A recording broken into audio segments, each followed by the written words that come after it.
Bismillahirrahmanirrahim. Dear students, you are watching educational channel KMCH. I am Khalid Mahmood from KMCH Physics Academy. Our subject is Physics of class 10th. We are solving its examples. Today we have to solve example number 13.1 of unit number 13. Unit number 13 is electrostatics. Let us see the statement of example number 13.1. Two bodies are positively charged with 500 microcoulomb and 100 microcoulomb charges के दो bodies हैं, उनके ऊपर charge है। एक body के ऊपर 500 microcoulomb charge है और दूसरी के ऊपर 100 माइक्रोकूलम चार्ज है और वो अपोजिटली चार्ज हैं, यानी एक के ऊपर पॉजिटिव है, एक के ऊपर नेगेटिव है। Find the force between the two charges, इन दोनों के दरमियान हमने फोर्स मालूम करनी है। If the distance between them in air is 0.5 metre, वो दोनों एयर में है और उनके दरमियान जो डिस्टेंस है वो 0.5 मीटर है। तो ये कूलम्स लॉ का क्वेश्चन है, हम इसको सॉल्व करते हैं। चार्ज 1 इसको Q1 रख लेते हैं, 500 माइक्रोकूलम है और माइक्रोकूलम के हम कॉलम बना लेते हैं। माइक्रो मीन्स 10⁻⁻⁶, तो ये हो जाएगा 500 इंटू 10⁻⁻⁶ कॉलम। चार्ज 2 इसको Q2 रख लेते हैं और ये 100 माइक्रोकूलम है, इसके भी कॉलम बनाएंगे और माइक्रो मीन्स 10⁻⁻⁶, इसलिए 100 इंटू 10⁻⁻⁶ कॉलम बन जाएंगे। डिस्टेंस बिटवीन चार्जेस इसको R रखेंगे, 0.5 मीटर है और force between the charges F हमने ये मालूम करनी है। We know that according to coulomb's law F is equal to K Q1 Q2 over R square. K यहाँ पे कांस्टेंट है, Q1 पहला चार्ज है, Q2 दूसरा चार्ज है और R उन दोनों के दरमियान डिस्टेंस है और उस R का स्क्वायर है। तो वैल्यूज़ पुट करते हैं, इसको सॉल्व करते हैं, फोर्स मालूम करते हैं।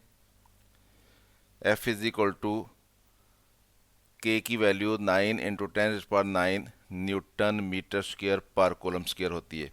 ये वैल्यू K की हमें ज़ुबानी याद होनी चाहिए क्योंकि ये एक कांस्टेंट है और इसको MCQs में भी पूछा जा सकता है, तो इसलिए इसकी वैल्यू हमें खुद से याद होनी चाहिए। और दूसरा ये कि जब हमें कोई न्यूमेरिकल आएगा तो उसमें ये K की वैल्यू जो है हमें खुद से पुट करनी पड़ेगी, ये K की वैल्यू साथ मेंशन नहीं होती आमतौर पर।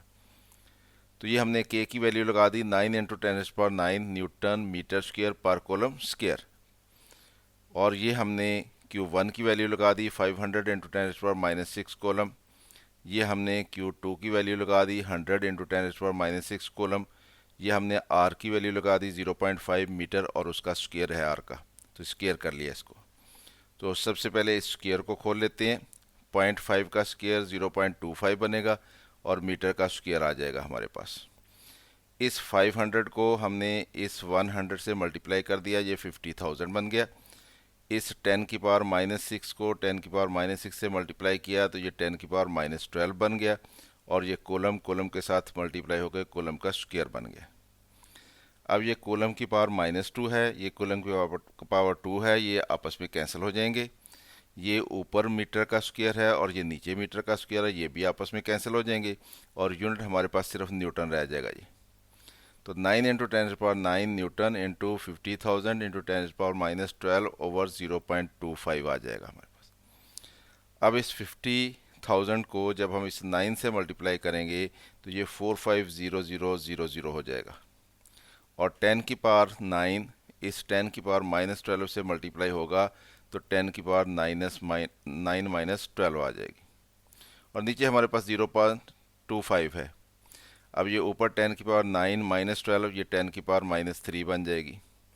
ये नीचे 0.25 है, इसका पॉइंट ख़त्म करने के लिए ऊपर 100 लग जाएगा, तो ये हमारे पास वैल्यू आ जाएगी 450000 इंटू 100 इंटू 10 की पावर -3 ओवर 25 न्यूटन बन जाएंगे। अब ये 25 से इस 100 को कैंसिल हम डिवाइड करेंगे तो ये हमारे पास 4 आ जाएगा, नीचे से 25 ख़त्म हो जाएगा। तो F इज इक्वल टू आ जाएगा 450000 इंटू 4 इंटू 10 की पावर -3। तो जब हम इस 4 से इस 45 को मल्टीप्लाई करेंगे तो ये 180 बन जाएगा। तो उसके साथ ये 4 ज़ीरो भी आने। तो ये 10⁻³ है, इसको नीचे ले जाएंगे तो 1/10⁻³ बनेगी, और 10⁻³ जो है 1000 होता है। तो ये 3 ज़ीरो जो हैं इस 3 ज़ीरो से कट जाएंगे, तो हमारे पास ये 1800 रह जाएगा सिर्फ, और साथ ये न्यूटन यूनिट रह जाएगा। तो इसका मतलब ये है कि उन दोनों चार्जेस के दरमियान जो फोर्स होगी वो 1800 न्यूटन होगी। दस the force between the charges is 1800 Newton. तो इस तरह से हमने ये क्वेश्चन सॉल्व कर लिया। उम्मीद है आपको इसकी समझ आई होगी। ख़ुद भी देखें, दोस्तों के साथ इस वीडियो को शेयर भी करें ताकि वो भी इससे फ़ायदा उठा सकें।